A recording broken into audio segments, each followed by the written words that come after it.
नमस्कार साथियों, स्वागत है आपका ऑनलाइन स्टडी ग्रुप में। हिंदी विषय के लिए चलाई जा रही स्पेशल श्रृंखला के अंतर्गत आज की क्लास में कारक एवं परसर्ग संबंधित टॉपिक को विस्तृत व्याख्या के साथ प्रश्नों के माध्यम से कंप्लीट कराया जाएगा। तो चलिए प्रारंभ करते हैं कारक एवं परसर्ग। प्रश्नों को प्रारंभ करने से पहले यहाँ पर कारक और परसर्ग के संदर्भ में कुछ बेसिक इन्फॉर्मेशन आपको जानना आवश्यक है। जैसे कई बार आपको डेफिनेशन देकर ये पूछ लिया जाता है ये किससे संबंधित है। तो यदि पूछा जाए कि कारक क्या होते हैं तो याद रखिएगा, संज्ञा तथा सर्वनाम के लिए जिस रूप से वाक्य के अन्य शब्दों के साथ उसका संबंध सूचित किया जाता हो उसे क्या कहते हैं? कारक कहते हैं। क्लियर? अगर हम दूसरे शब्दों में कहें तो संज्ञा या सर्वनाम का क्रिया के साथ जो संबंध स्टैब्लिश करता है उसको क्या कहते हैं? कारक कहते हैं। यही कारण है कि जो कारक है इसे क्रियापरक व्याकरणिक कोटि कहा जाता है। क्लियर? और ये जो कारक चिन्ह होते हैं इन्हीं को क्या कहते हैं? परसर्ग कहा जाता है। क्लियर? यानी कारकों के बोध के लिए संज्ञा या सर्वनाम के आगे जो चिन्ह लगाया जाता है उसी को व्याकरण में विभक्तियां कहते हैं या इसी को परसर्ग भी कहा जाता है। क्लियर? अब आपको कारक और परसर्ग के संदर्भ में ये बातें ध्यान में रखनी होंगी। कई बार कारक के भेद पूछा जाता है तो याद रखिएगा, हिंदी में कारक 8 प्रकार के होते हैं। कितने प्रकार के होते हैं? 8 प्रकार के। और वहीं संस्कृत में कारक 6 प्रकार के होते हैं। यहां पर एक बात और याद रखिएगा, कई बार कुछ विद्वानों के नाम देकर पूछा जाता है कि इनके अनुसार कारक कितने प्रकार के। जैसे एक बार प्रश्न पूछा गया कि आचार्य किशोरी दास वाजपेयी के अनुसार कारक कितने प्रकार के होते हैं, तो याद रखिएगा आचार्य किशोरी दास वाजपेयी के अनुसार कारक 6 प्रकार के होते हैं। क्लियर? और याद रखिएगा संस्कृत में भी कारक 6 प्रकार के होते हैं। क्लियर? तो इतनी बातें आपको जो है बेसिक इंफॉर्मेशन के तौर पर मालूम होनी चाहिए। आइए अब प्रश्नों को प्रारंभ करते हैं। प्रश्न संख्या 1 में पूछा जा रहा है कि वह चम्मच से चावल खाता है, वाक्य में चम्मच से में कौन सा कारक है? क्लियर? यहां पूछा जा रहा है चम्मच से में कौन सा कारक है। यहां पर देखिए 2-3 बातें आपको ध्यान में रखनी होंगी। सबसे पहली बात तो ये ध्यान में रखिएगा कि ये जो से चिन्ह है ये 2 कारक के होते हैं। एक होता है करण के लिए प्रयोग किया जाता है और दूसरा ये प्रयोग किया जाता है अपादान के लिए। क्लियर है? देखिए अपादान के लिए जब भी से का प्रयोग होगा तो वहां पर अलगाव का भाव प्रकट होगा या तुलना की जाएगी या समानता का भाव होगा, तब वहां पर से अपादान का प्रयोग किया जाएगा। अगर हम बात करें करण कारक की, जहां पर से का प्रयोग किया जाता है, तो याद रखिएगा जब वाक्य में जो क्रिया की जा रही है उसके साधन का उल्लेख हो तो वहां पर करण कारक होता है। जैसे यहां पर करा कि वह चम्मच से चावल खाता है, यानी यहां पर क्रिया क्या हो रही है? खाने की ना। और किस चीज से खाता है? साधन क्या है? चम्मच से खाता है। यानी इस वाक्य में जो क्रिया हो रही है उसके साधन का जिक्र किया जा रहा है, तो यह समझ लीजिए कि यहां पर करण कारक होगा। बिल्कुल आसान ट्रिक है ये। जब साधन का जिक्र हो जाए और उसके साथ से चिन्ह का प्रयोग हो तो तुरंत आप करण कारक का प्रयोग करेंगे, और जब वाक्य में आप अलगाव का भाव देख रहे हो और वहां पर से का प्रयोग हो तो तुरंत आप किसका प्रयोग करेंगे? अपादान का। क्लियर? तो यानी यहां प्रश्न संख्या 1 का ए विकल्प आपका आंसर हो जाएगा। क्लियर? जैसे कुछ और एग्जाम्पल देख लीजिए करण कारक के। जैसे आपने कहा किसान हल से खेत जोतता है, तो क्रिया क्या है? जोतने की ना। और किस चीज से जोतता है? हल से। यानी यहां पर भी साधन दिया गया है और से का प्रयोग है तो तुरंत आप क्या लगाएंगे? करण कारक। क्लियर? जैसे मान लीजिए इस तरह भी प्रश्न हो सकता है कि राकेश आंख से अंधा है, तो यहां पर अंधा है ना, अब किस साधन से? तो ये यानी किस उससे? तो ये आंख से अंधा है। ठीक है? तो यहां पर भी क्या होगा? करण कारक होगा। क्लियर? तो ये एग्जांपल भी आप अपने नोट्स में नोट डाउन कर लेंगे। आइए प्रश्न संख्या 2 देखते हैं। देखिए यहां लिखा भी है कि करण कारक में कर्ता अपनी क्रिया को संपादित करने के लिए जिस साधन का उपयोग करता है तो वहां पर साधन विशेष के लिए करण कारक संज्ञा होती है। जैसे एक एग्जाम्पल लिखा हुआ है कि वह कलम से पत्र लिखता है, यानी क्रिया क्या है? लिखने की, और साधन क्या है लिखने का? कलम से। तो यहां पर क्या हो जाएगा? करण कारक हो जाएगा। अगला प्रश्न पूछा है कि गहने अलमारी में हैं, यहां पर कौन सा कारक है?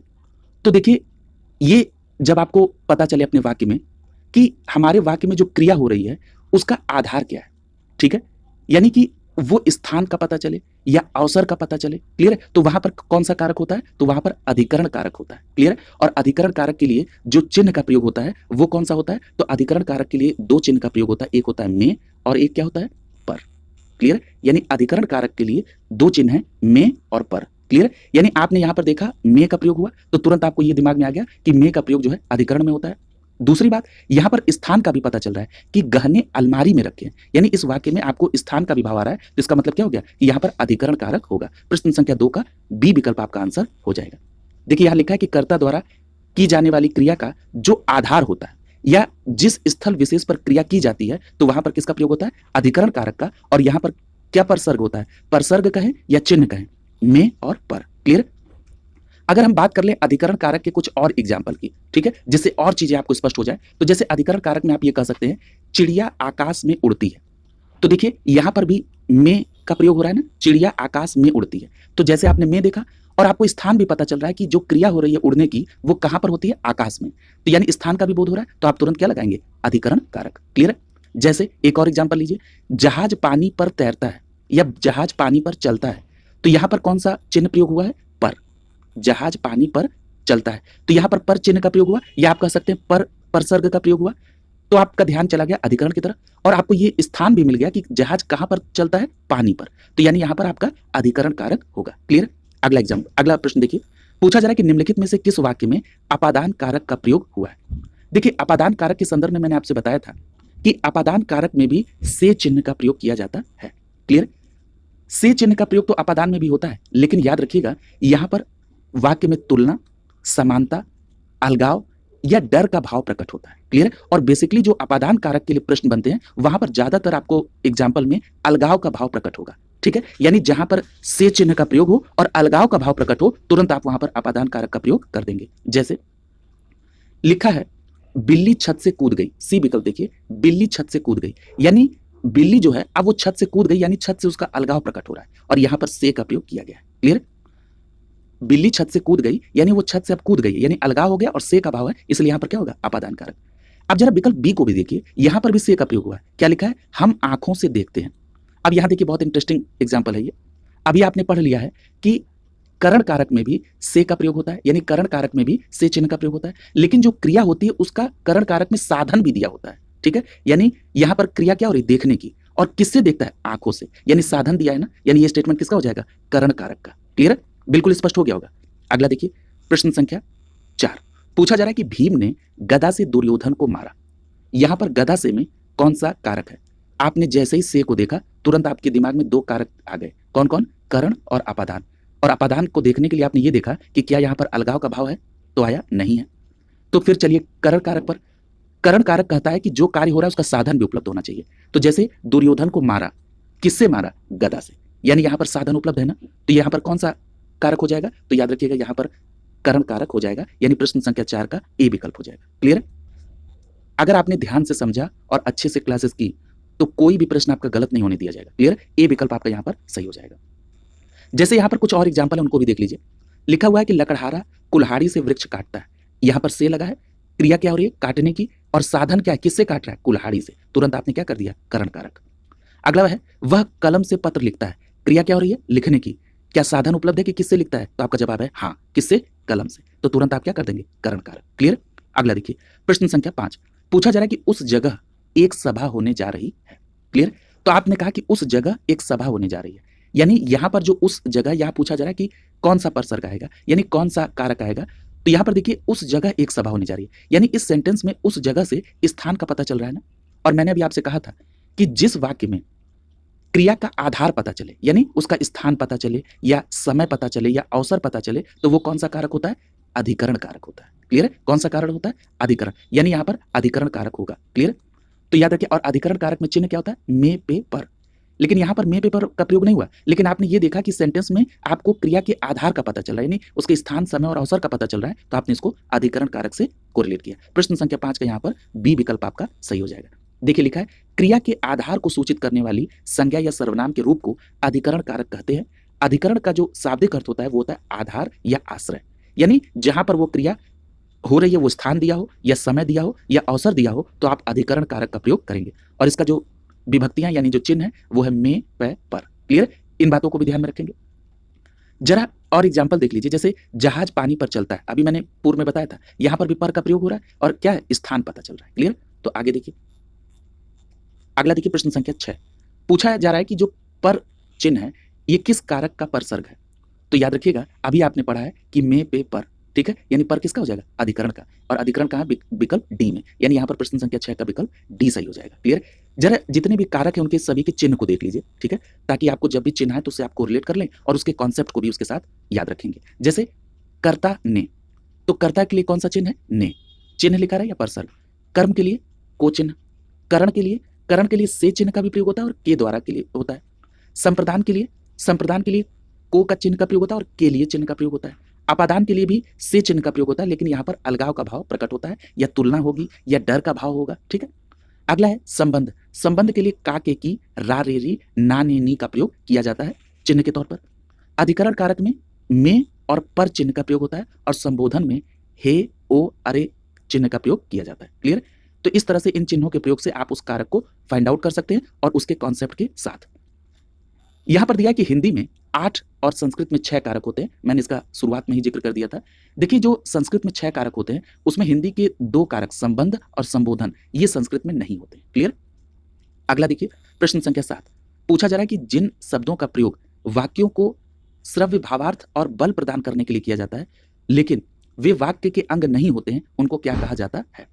तो देखिए, जो वाक्य के अंग नहीं है लेकिन उसको श्रव्य भावार्थ और बल प्रदान करने के लिए किया जाता है तो मैंने आपको बताया था उसको क्या कहते हैं? निपात कहते हैं। क्या कहते हैं? निपात। यानी यहां पर आपका डी विकल्प सही हो जाएगा। क्लियर? यानी जिन शब्दों का प्रयोग वाक्य को श्रव्य भावार्थ या किसी बात को अतिरिक्त भार देने के लिए किया जाए तो उसे कहते हैं निपात। ठीक है? और कौन कौन से शब्द हैं? भी, तो, तक, केवल ही और मात्र। क्लियर?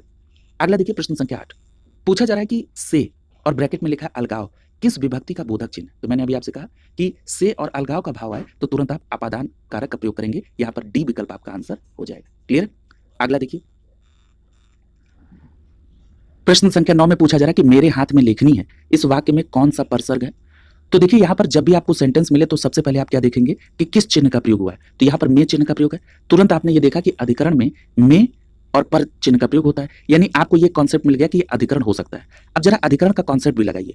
मैंने आपसे कहा था कि जो अधिकरण कारक के प्रयोग वाला वाक्य होगा वहां पर क्रिया के आधार का पता चलता है, यानी क्रिया के होने का स्थान पता चलता है या समय पता चलेगा या अवसर पता चलेगा।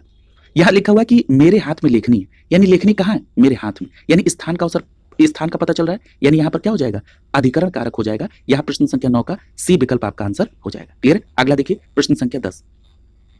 प्रश्न संख्या 10 में पूछा जा रहा है कि से या के द्वारा का जो चिन्ह है किस कारक में प्रयोग होता है? तो याद रखिएगा, से लिखा हो या के द्वारा हो तो अभी आपने पढ़ा था करण कारक में होता है। किसमें होता है? करण कारक में। यानी प्रश्न संख्या 10 का बी विकल्प सही हो जाएगा। से या के द्वारा जो है करण कारक में प्रयोग होता है। क्लियर? अगला देखिए, प्रश्न संख्या 11 पूछा जा रहा है कि वह मुझसे अलग रहता है, इसमें कौन सा कारक है? तो देखिए, यहां पर कोई चिन्ह आपको नहीं दिख रहा है लेकिन यहां पर आप से चिन्ह दिख रहे हैं, वह मुझसे अलग रहता है। क्लियर? और यहां पर अलगाव का भी भाव प्रकट हो रहा है ना। और अभी आपसे मैंने बताया था कि अपादान में से चिन्ह का प्रयोग होगा और अलगाव का भाव होगा। तो यहां पर कौन सा कारक हो जाएगा? अपादान कारक। क्लियर? यानी प्रश्न संख्या 11 का यहां पर बी विकल्प सही हो जाएगा। क्लियर? अगला देखिए, प्रश्न संख्या 12 में पूछा जा रहा है कि माता पिता अपने बच्चों के लिए कड़ी मेहनत करते हैं, इसमें कौन सा क्या है? इसमें रेखांकित। यहां पूछा जा रहा है के लिए और पूछा जा रहा है कि रेखांकित शब्द क्या है। तो सीधी सीधी बात आपको पता चल गई कि वो क्या है? परसर्ग है, यानी एक चिन्ह है। क्लियर? अब मैं आपसे ये पूछ रहा हूं कि यहां पर के लिए लगा है तो ये किससे संबंधित है? तो याद रखिएगा, के लिए कहां पर आता है? संप्रदान में। कहां पर आता है? संप्रदान। जब आप संप्रदान कारक देखेंगे तो वहां पर के लिए का प्रयोग किया जाता है। क्लियर? तो ये बात भी आप ध्यान में रखेंगे। यानी प्रश्न संख्या 12 का बी विकल्प आपका यहां सही हो जाएगा। अगला देखिए, प्रश्न संख्या 13 पूछा जा रहा है कि निम्नलिखित में से अधिकरण कारक का परसर्ग कौन सा है? यानी अधिकरण कारक में कौन सा चिन्ह होता है? तो अभी आपने पढ़ लिया, में और पर, ये 2 चिन्ह हैं जो अधिकरण कारक के लिए प्रयोग होते हैं। तो यहाँ पर ए विकल्प आपका सही हो जाएगा। प्रश्न संख्या 13 का ए विकल्प, अधिकरण में और पर ये 2 चिन्ह का प्रयोग किया जाता है। अगला देखिए, प्रश्न संख्या 14 पूछा जा रहा है कि निम्नलिखित में से कर्ता कारक वाला वाक्य कौन सा है? अब देखिए, सबसे पहले तो ये पता करना होगा कि कर्ता कारक वाले वाक्य में कैसे पता करते हैं। तो आपको ये तो पता है कि कर्ता के लिए ने चिन्ह का प्रयोग किया जाता है। क्लियर? लेकिन ने चिन्ह तो किसी में नहीं है। तो यहां पर याद रखिएगा, क्रिया के जिस रूप से कार्य करने वाले का बोध होता है उसी को कहते हैं कर्ता कारक। क्रिया के जिस रूप से कार्य के करने वाले का बोध हो उसे कर्ता कारक कहते हैं। तो अब देख लीजिए कि किस वाक्य में क्रिया हो रही है, उससे सीधे इफेक्ट कर्ता को। पहला लिखा है मोहन को जाना है। क्या है? मोहन को जाना है, यानी क्रिया क्या है? जाने की। और किसको जाना है? मोहन को। और मोहन ही यहाँ पर क्या है? कर्ता। यानी यहाँ पर जो क्रिया हो रही है वो सीधे कर्ता को इफेक्ट कर रही है। तो यहाँ पर कौन सा कारक होगा? कर्ता कारक। क्लियर? तो यहाँ पर प्रश्न संख्या 14 का ए विकल्प आपका आंसर हो जाएगा। क्लियर? अगला देखिए, इसीलिए देखिए, अगर आप को चिन्ह को पकड़ लेते तब आपका ये प्रश्न गलत हो जाता है। इसीलिए मैं कह रहा हूं केवल चिन्ह को आपको नहीं देखना है। जैसे आप केवल को देखते तब आप को से रिलेटेड चले जाते कि को का प्रयोग तो कर्म में होता है, को का प्रयोग तो संप्रदान में होता है। क्लियर? तो फिर आप कंफ्यूज हो जाए। इसलिए चिन्ह के साथ साथ आपको कॉन्सेप्ट भी अप्लाई करना है। क्लियर? अगला देखिए, और जो बाकी वाक्यों में को का प्रयोग किया गया ये सभी किसके लिए है? कर्म कारक के लिए। जरा उनको भी देख लीजिए। जैसे बी विकल्प में लिखा है शीला को रोटी खिलाओ। क्लियर? यहां पर को का प्रयोग हुआ है और किस क्रिया का प्रयोग है? खिलाना। ठीक है? क्या खिलाना? रोटी। तो तुरंत क्या हो जाएगा? ये कर्म कारक, क्योंकि यहां क्रिया का इफेक्ट किस पर है? कर्म पर। आप कह रहे हैं कि शाम को मत आना। क्लियर? यानी शाम को मत आना, यानी शाम को आने के लिए मना किया जा रहा है कि मत आना, ठीक है, यानी यहां पर भी वो है। अगला है वीमा को पुस्तक दे दो, देने की बात हो रही, क्या देने की, पुस्तक देने की, तो यहां पर भी क्या हो जाएगा, कर्म कारक हो जाएगा। अगला प्रश्न संख्या 15 पूछा जा रहा है कि सभी चिट्ठियां डाक से भेजी गई, तो यहां पर क्रिया क्या हो रही है, भेजने की, और हमने आपसे बताया था कि जब भी क्रिया के होने का जो साधन है वो उल्लेखित हो अगर, तो वहां पर कौन सा कारक होता है, वहां पर प्रयोग किया जाता है करण कारक। कौन सा प्रयोग किया जाता है, करण कारक। तो यहां पर देखिए आपसे कर्ता पूछा जा रहा है, ठीक है, तो सबसे पहले तो आपने ये देख लिया कि यहां पर डाक से भेजी गई है, क्लियर है, यानी साधन है कि वो डाक से भेजे, यहां पर करण कारक है। लेकिन आपसे पूछा जा रहा है कि इसमें कर्ता कौन है, तो सभी चिट्ठियां, ठीक है, सभी चिट्ठियां तो भेजे, तो यहां कर्ता क्या हो जाएगा, चिट्ठियां, ठीक है, तो हमने आपको दोनों बातें बता दी, यहां कारक भी क्या है और कर्ता क्या है, चिट्ठियां। डी विकल्प यहां पर सही हो जाएगा, क्लियर। अगला देखिए प्रश्न संख्या 16 में पूछा जा रहा है कि वाक्य में जिस शब्द से क्रिया के संबंध का बोध होता है उसे क्या कहते हैं। तो देखिए जब क्रिया के संबंध का बोध की बात हो रही है तो देखिए यहां पर विकल्प ए में ही संबंध कारक दिया है, लेकिन यहां संबंध कारक नहीं होगा, क्यों, क्योंकि याद रखिएगा जो संबंध कारक है वो किसी क्रिया के साथ संबंध नहीं बताता है, बल्कि संज्ञा या सर्वनाम शब्दों से ही संबंध प्रकट करता है। इस बात को क्लियर कट याद रखिएगा कि संबंध कारक किसी क्रिया के साथ संबंध न बताकर संज्ञा अथवा सर्वनाम शब्दों से ही संबंध को प्रकट करता है, क्लियर। तो यहां पर सही जवाब क्या हो जाएगा, सी विकल्प सही हो जाएगा, यहां पर करण कारक हो जाएगा। यानी करण कारक में क्या होता है, जिस साधन से या जिसके द्वारा क्रिया पूरी की जाती है उसी को करण कारक कहते हैं। यानी यहां पर क्रिया के संबंध का बोध हो रहा है कि वो किस साधन से पूरी हो रही है, क्लियर। यानी यहां पर प्रश्न संख्या 16 का सी विकल्प आपका आंसर हो जाएगा। और देखिए संबंध कारक क्या होते हैं, जब संज्ञा या सर्वनाम का वह रूप जो हमें किन्हीं दो वस्तुओं के बीच संबंध का बोध कराता है तो उसे क्या कहते हैं, संबंध कारक। इसमें चिन्ह क्या क्या होते हैं, का के की, रा रे री, ना ने नी। जैसे आपने कहा कि यह साहिल का बैग है, तो यहाँ का प्रयोग हुआ और ये बैग और साहिल के बीच में संबंध को स्टैब्लिश कर रहा है, क्लियर है। तो यहाँ पर देख रहे हैं क्रिया के साथ संबंध नहीं, साहिल और बैग यानी दोनों क्या है, संज्ञा है, और इन दोनों के बीच संबंध को स्टैब्लिश कर रहा है का, जो कि एक संबंध कारक चिन्ह है, तो इसलिए यहाँ पर क्या हो जाएगा, संबंध कारक हो जाएगा, क्लियर है। जैसे आपने कहा यह मेरी गाड़ी है, क्लियर है, तो यहाँ पर क्या हो जा रहा है, संबंध स्टैब्लिश हो रहा है, ठीक है। राम की पुस्तक है, तो यहाँ जो की चिन्ह का प्रयोग है वो पुस्तक और राम के बीच में संबंध को स्टैब्लिश कर रहा है, क्लियर। अपादान आप पढ़ चुके हैं, जहां पर अलगाव हो यानी पेड़ से पत्ता नीचे गिर गया यानी अलगाव है, और संप्रदान के लिए यह हेतु का प्रयोग होता है, ये भी आप पढ़ चुके हैं। अगला देखिए प्रश्न संख्या 17 पूछा जा रहा है कि माँ का लड़का कहाँ गया, इसमें कौन सा भेद है। तो देखिए माँ का लड़का कहाँ गया, सबसे पहले तो बात तो यहाँ पर का प्रयोग हो रहा है, तो अभी आपने देखा कि का चिन्ह का प्रयोग कहाँ होता है, संबंध में, का के की रा रे री। तो यहाँ पर आप देख रहे हैं कि और ये भी कर रहा है कि लड़का और माँ के बीच में संबंध को प्रदर्शित कर रहा है का चिन्ह, इसलिए यहाँ पर कौन सा कारक हो जाएगा, संबंध कारक हो जाएगा। प्रश्न संख्या 17 का सी विकल्प यहाँ पर सही हो जाएगा। प्रश्न संख्या 17 का कौन सा विकल्प, सी विकल्प संबंध कारक यहाँ पर आंसर हो जाएगा, क्लियर। अगर हम जैसे संबंध कारक के कुछ और एग्जाम्पल दे दें, तो जैसे आप ये कहते हैं कि यह मोहन का पेड़ है, तो का जो है चिन्ह है जो कि मोहन और पेड़ के बीच में संबंध को स्टैब्लिश कर रहा है, क्लियर। अगला देखिए प्रश्न संख्या 18 पूछा जा रहा है कि निम्न में कर्ता कारक का परसर्ग क्या है, यानी कर्ता के लिए किस चिन्ह का प्रयोग होता है। तो आपने पढ़ा कि कर्ता के लिए ने चिन्ह का प्रयोग होता है। प्रश्न संख्या 18 पे यहाँ पर बी विकल्प आपका सही हो जाएगा कि कर्ता के लिए ने चिन्ह या ने परसर्ग या ने विभक्तियों का प्रयोग किया जाता है, क्लियर। अगला देखिए प्रश्न संख्या 19, प्रश्न संख्या 19 में पूछा जा रहा है कि मैंने राधा के लिए कपड़े खरीदे। तो सबसे पहले आपने यहाँ पर देखा कि किस चिन्ह का प्रयोग है, तो आपने देखा कि के लिए का प्रयोग है, और के लिए चिन्ह का प्रयोग किसमें होता है, संप्रदान के लिए। अब आप आइए संप्रदान के कॉन्सेप्ट को इसमें अप्लाई करिए। देखिए जो संप्रदान है उसमें क्या होता है, कर्ता द्वारा जिस संज्ञा के लिए कोई कार्य किया जाता है या उसे कुछ दिया जाता है तो वहां पर संप्रदान कारक होता है। यहां पर भी तो मैंने राधा के लिए कपड़े खरीदे, यानी राधा को कुछ दिया जा रहा है, क्या, कपड़ा, ठीक है। तो यानी यहां पर भी देने का भाव है। तो याद रखिएगा जहां पर भी जब कोई चीज दान में दी जाए या पुरस्कार में दी जाए या आशीर्वाद स्वरूप दी जाए तो वहां पर किसका प्रयोग होगा, संप्रदान कारक का। ये ट्रिक याद रखिएगा कि जहां पर संप्रदान चिन्ह हो जैसे को या के लिए, और वहां पर कुछ दान पुरस्कार या आशीर्वाद स्वरूप कुछ देने का भाव हो, तो वहां पर आप सीधे सीधे संप्रदान का प्रयोग कर देंगे। इसलिए प्रश्न संख्या 19 में सी विकल्प आपका आंसर हो जाएगा, क्लियर। अगला देखिए प्रश्न संख्या 20 देखिए पूछा जा रहा है कि मुख्य अतिथि के सम्मान में यह आयोजन किया गया, इसमें रेखांकित शब्द में क्या है। तो देखिए कहा जा रहा है कि सम्मान में, क्लियर। तो में चिन्ह का प्रयोग कहां किया जाता है, तो देखिए में चिन्ह का प्रयोग आपने देखा होगा कि अधिकरण में किया जाता है। कहां पर, अधिकरण में किया जाता है। अब अधिकरण के लिए मैंने आपसे बताया था कि जो अधिकरण होता है उसमें क्या पता चलता है, उसमें आपको जो क्रिया हो रही है उसका आधार पता चलता है, यानी क्रिया का स्थान पता चलेगा, समय पता चलेगा या अवसर पता चलेगा, क्लियर। तो यहां पर आप क्या देख रहे हैं कि मुख्य अतिथि के सम्मान में, यानी अवसर किस चीज का है, सम्मान का अवसर है, ठीक है, यह आयोजन किया गया, ठीक है। यानी यहां पर अवसर का पता चल रहा है ना, और में चिन्ह भी है, तो आप सीधे सीधे किसका टिक कर लेंगे, अधिकरण कारक का। यानी प्रश्न संख्या 20 का ए विकल्प आपका आंसर हो जाएगा, क्लियर। जैसे यहां पर देखिए एक और एग्जांपल है, लिखा तुम्हारे घर पर 4 आदमी हैं, तो यहाँ पर सबसे पहले आपने देखा कि पर चिन्ह है, तो सीधे आपके दिमाग में आ गया कि यहाँ पर अधिकरण है। उसके बाद आप देख रहे हैं कि यहाँ पर स्थान का बोध हो रहा है, तुम्हारे घर पर 4 आदमी हैं, यानी वो 4 आदमी कहाँ पर है? घर पर, यानी यहाँ पर स्थान का बोध हो रहा है, तो सीधे आपने क्या कर दिया? अधिकरण कारक। क्लियर? अगला देखिए, प्रश्न संख्या 21 में पूछा जा रहा है कि राम सीता से सुंदर है। अब यहाँ पर देखिए से का प्रयोग है। क्लियर? से का प्रयोग है और इसके साथ ही साथ क्या हो रहा है? यहाँ पर क्या की जा रही है?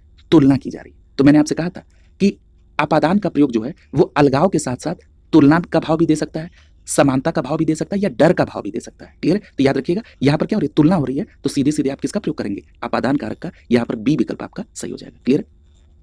देखिए यहाँ पर लिखा भी है कि संज्ञा की जिस रूप से तुलना, समानता या अलगाव का भाव प्रकट हो वहां पर अपादान कारक होता है। एक चीज और ऐड कर लीजिएगा कि वाक्य में डर का भाव भी जो है अपादान कारक से प्रदर्शित होता है। जैसे अगर आप कहेंगे कि डर का कुछ एग्जाम्पल दे दीजिए, तो आप ये कह सकते हैं कि बच्चा सांप से डरता है, तो यहाँ पर भी क्या हो जाएगा? अपादान कारक। जैसे आप ये कह सकते हैं कि चोर पुलिस से डरते हैं, तो यहाँ पर भी क्या हो जाएगा? अपादान कारक। क्लियर? इस बात को भी आप अपने नोट्स में नोट डाउन कर लेंगे। जैसे यहाँ लिखा है हिमालय से गंगा निकलती है, तो ये तो सीधा है, यहाँ पर से भी है और अलगाव का भी भाव है, तो आप यहाँ पर सीधे सीधे अपादान कारक। वह घर से बाहर आया, यानी से चिन्ह का प्रयोग भी है और घर से बाहर आया, यानी अब घर से अलगाव हो गया, यानी अब इसमें कौन सा कारक हो जाएगा? अपादान कारक। अगला प्रश्न संख्या 22 पूछा जा रहा है कि राम की गाय चरती है। ये गाय किसकी है? राम की। और यहाँ पर किस चिन्ह का प्रयोग है? की का। तो अभी आपने पढ़ा था का के की रा रे री ना नी नी का प्रयोग हो और वहां पर संबंध हो, तो वहां पर कौन सा कारक होगा? संबंध कारक। प्रश्न संख्या 22 का यहाँ पर सी विकल्प आंसर हो जाएगा। देखिए जैसे यहाँ पर लिखा है वह श्याम का बागीचा है, यहाँ पर का चिन्ह का प्रयोग भी है और बागीचा और श्याम के बीच में संबंध को स्टैब्लिश कर रहा है का चिन्ह, इसलिए यहाँ पर क्या हो जाएगा? संबंध कारक हो जाएगा। क्लियर? अगला देखिए, प्रश्न संख्या 23 देख लीजिए। पूछ रहा है कि पेड़ से पत्ता गिरा, यहाँ पर आपने देखा से चिन्ह का प्रयोग है, तो से चिन्ह का प्रयोग जो है वो कर्ण कारक में भी और अपादान में भी होता है, लेकिन अपादान में अलगाव का प्रयोग है। तो यहाँ पर जो पत्ता गिर रहा है, अब उसका पेड़ से अलगाव हो रहा है ना, तो यहाँ पर क्या हो जाएगा? अपादान कारक। सी विकल्प सही हो जाएगा। अगला देखिए, प्रश्न संख्या 24 पूछा जा रहा है ठीक समय पर आ जाना। जब ये कहा जा रहा है कि ठीक समय पर आ जाना, तो यहाँ पर क्या आप देख रहे हैं? यहाँ पर चिन्ह का प्रयोग है और पर चिन्ह का प्रयोग किसमें करते हैं? अधिकरण में। क्लियर? अधिकरण में और पर इन दो चिन्हों का प्रयोग होता है।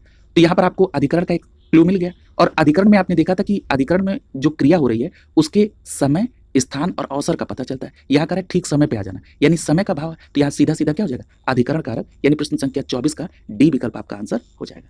जैसे यहाँ और देख लीजिए, लिखा है चिड़िया पेड़ पर बैठी है, तो जैसे आपने देखा पर है, यानी आपको अधिकरण का पता चल गया और स्थान भी पता चला कहाँ बैठी है? पेड़ पर, तो ये क्या हो जाएगा? अधिकरण कारक। ठीक समय पर आ जाना, अब इसकी चर्चा हो गई। घड़े में पानी है, आपने देखा यहाँ पर में चिन्ह का प्रयोग है, तो आपने कहा में चिन्ह का प्रयोग तो अधिकरण में होता है और आपको ये भी पता है कि यहाँ अधिकरण में जो क्रिया हो रही है उसके स्थान, उसके समय या अवसर का भी बोध होता है। तो यहाँ पर है घड़े में पानी है, यानी स्थान पता चल रहा है कि पानी कहाँ है? घड़े में, यानी ये क्या हो जाएगा? अधिकरण कारक। क्रिया।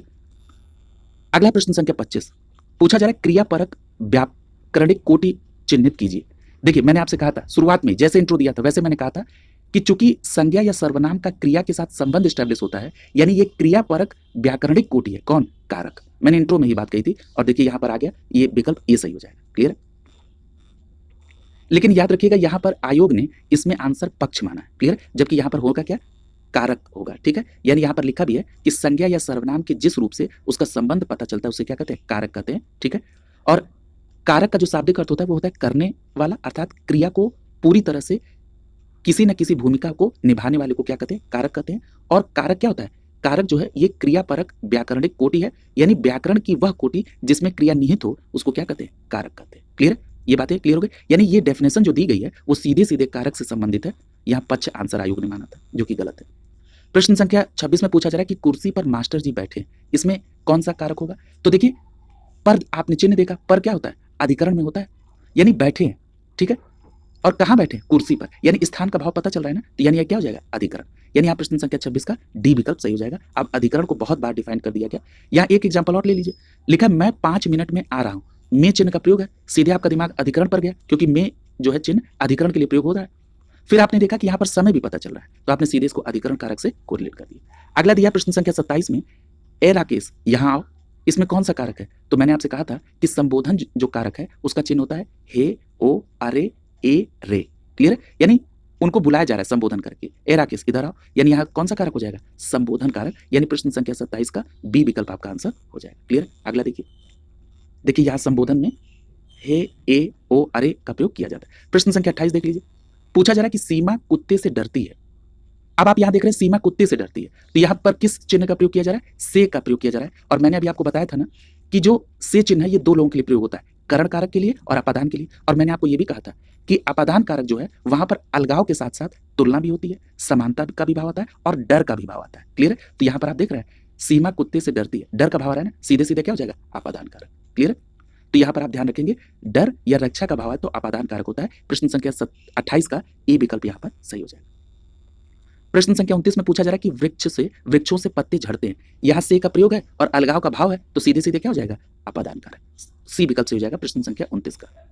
अगला देखिए प्रश्न संख्या 30, पूछा जा रहा है कि बच्चे बस से पाठशाला जाते हैं, यहाँ किस चिन्ह का प्रयोग है? से चिन्ह का प्रयोग है। क्लियर? और आप ये भी देख रहे हैं कि क्रिया क्या हो रही है? जाने की। और किस चीज से जाते हैं? बस से। यानी जो क्रिया संपन्न हो रही है उसका साधन दिया गया है ना, तो कौन सा हो जाएगा? करण कारक। मैंने बताया था से चिन्ह का प्रयोग हो और जो क्रिया हो रही है उसके साधन का भी उल्लेख हो तो सीधे सीधे वहां पर करण कारक का प्रयोग होगा। बहुत लोगों को इस में प्रॉब्लम होती है, लेकिन मुझे ये पूरा विश्वास है कि मैंने इतनी सरल तरीके से बताने का प्रयास किया है कि जिसने कभी भी ये न पढ़ा हो उसका भी आज के बाद प्रश्न गलत नहीं होगा। क्लियर? अगला देखिए प्रश्न संख्या 31, पूछा जा रहा है कि राजा भिक्षुक को दान देता है, किस चिन्ह का प्रयोग है? को चिन्ह का प्रयोग किसमें होता है? को चिन्ह का प्रयोग कर्म के लिए भी होता है और को चिन्ह का प्रयोग संप्रदान के लिए भी होता है। क्लियर? अब देखिए यहीं पर आप लोग कंफ्यूज हो जाते हैं। ऑप्शन में कर्म भी दिया हुआ है और ऑप्शन में संप्रदान भी दिया है, लेकिन मैंने संप्रदान के लिए एक ट्रिक बताई थी आपको, याद है? मैंने आपसे कहा था कि जहां पर भी दान, पुरस्कार या आशीर्वाद का भाव प्रकट हो और संप्रदान का कारक चिन्ह भी लगा हो तो सीधे सीधे आप संप्रदान कारक को टिक करके आगे बढ़ जाएंगे। आप यहाँ करें कि राजा भिक्षुक को दान देता है, तो यहाँ पर आपको दान का भाव आ रहा है ना, ठीक है? क्या दान देता है ये नहीं पता है, यानी कर्म नहीं पता है तो ये कर्म कारक होगा भी नहीं। यहाँ पर दान देता है, दान देने का भाव आ रहा है तो सीधे सीधे आप क्या करेंगे? संप्रदान कारक, यानी यहाँ पर सी विकल्प आपका आंसर हो जाएगा। ठीक है? 31 का प्रश्न संख्या 31 का क्या सही हो जाएगा? सी विकल्प आपका आंसर हो जाएगा। क्लियर? यानी यहाँ पर क्या हो जाएगा? संप्रदान कारक हो जाएगा। क्लियर? अगला देखिए प्रश्न संख्या 32, पूछा जा रहा है कि राजा सेवक को कंबल देता है, यहाँ पर भी को है, लेकिन आप ये देख रहे हैं कि इस वाक्य में किसका भाव आ रहा है? कंबल दान देता है, यानी राजा सेवक को कंबल दान देता है, यानी यहाँ पर भी दान देने का भाव आ रहा है ना, तो जैसे दान देने का भाव आए और को चिन्ह का प्रयोग हो तो सीधे सीधे आप किसका प्रयोग करेंगे? संप्रदान कारक का। क्लियर? यानी यहाँ पर ए विकल्प आपका आंसर हो जाएगा। क्लियर? यानी प्रश्न संख्या 32 में कौन सा सही हो जाएगा? ए विकल्प यहाँ पर सही हो जाएगा। अब जरा यहाँ पर एक बात और मैं स्पष्ट कर दूं, यहाँ ए विकल्प सही होगा। एक बात और मैं स्पष्ट कर दूं, आप कहेंगे कि यहीं पर अगर आप कर्म कारक से कंपेयर करा देते तो हमको दोनों चीजें स्पष्ट हो जाती। तो मैंने एक ट्रिक तो आपको बता दिया कि जब कभी भी आपको वाक्य में को का प्रयोग मिले, यानी संप्रदान के चिन्ह को का प्रयोग, और आपको वाक्य में दान, पुरस्कार और आशीर्वाद का भाव आए तो वहां सीधे आप संप्रदान टिक कर लेंगे। अगर हम कर्म कारक की बात करें तो कर्म कारक के लिए भी को चिन्ह का प्रयोग होता है, लेकिन यहां पर एक बात याद रखिएगा कि जब कर्म कारक की बात करते हैं तो जो क्रिया होती है वो कार्य का फल कर्म पर डालती है। ठीक है? जैसे एक एग्जाम्पल ले लीजिए, एग्जाम्पल स्वरूप आप ये कह सकते हैं कि मोहन राम को स्कूल पहुंचाता है। लिख लीजिए, मोहन राम को स्कूल पहुंचाता है। क्रिया क्या हो रही है? पहुंचाने की। कहां पहुंचाता है? स्कूल पहुंचाता है। यानी जो क्रिया हो रही है उसका इफेक्ट कहां आ रहा है? कर्म पर। क्लियर? यानी कहां इस कर्म क्या हो जाएगा? स्कूल। तो यहां कौन सा कारक हो जाएगा? कर्म कारक। क्लियर? यहां पर आप देख रहे हैं इस सेंटेंस में कि मोहन राम को स्कूल पहुंचाता है, इसमें कोई दान का भाव आ रहा है, कोई आशीर्वाद का भाव आ रहा है, कोई पुरस्कार का भाव आ रहा है? नहीं।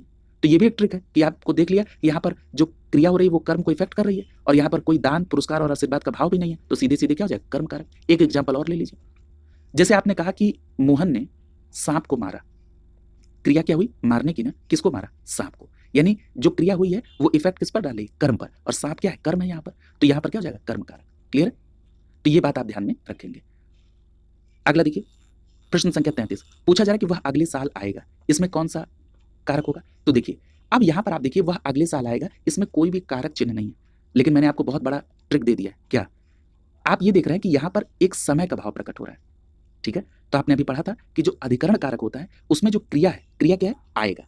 क्लियर? क्रिया क्या आएगा? आने की क्रिया है ना, और यहाँ पर आने का समय दिया हुआ है कि अगले साल आएगा। यानी जब भी क्रिया के आधार को दिया जाए, यानी उसके स्थान का, समय का या अवसर का भाव आए तो वहां पर कौन सा हो जाएगा? अधिकरण कारक। क्लियर? यानी अगर कारक चिन्ह नहीं भी लगाएंगे तब भी आप आंसर सही करेंगे। क्लियर? यानी यहाँ पर प्रश्न संख्या 33 का सी विकल्प सही हो जाएगा। अगला देखिए, देखिए यहाँ पर तो चिन्ह लगा है, सिंह वन में चरता है, तो चरता है कहां पर? वन में।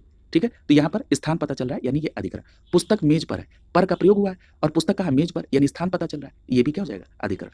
अगला प्रश्न संख्या 34, पूछा जा रहा है कि वृक्ष से पत्ते गिरते हैं, इस वाक्य में कौन सा कारक है? तो यहाँ से भी लगा है और अलगाव का भाव भी है, तो कौन सा कारक हो जाएगा? अपादान कारक, यानी प्रश्न संख्या 34 का यहाँ पर ए विकल्प आपका सही हो जाएगा। क्लियर? तो इस प्रकार आपने यहाँ पर ये कंप्लीट कर लिया है। क्लियर? अगली क्लास में नए चैप्टर के साथ मुलाकात होगी। शुभकामनाओं के साथ आप सभी का बहुत बहुत धन्यवाद।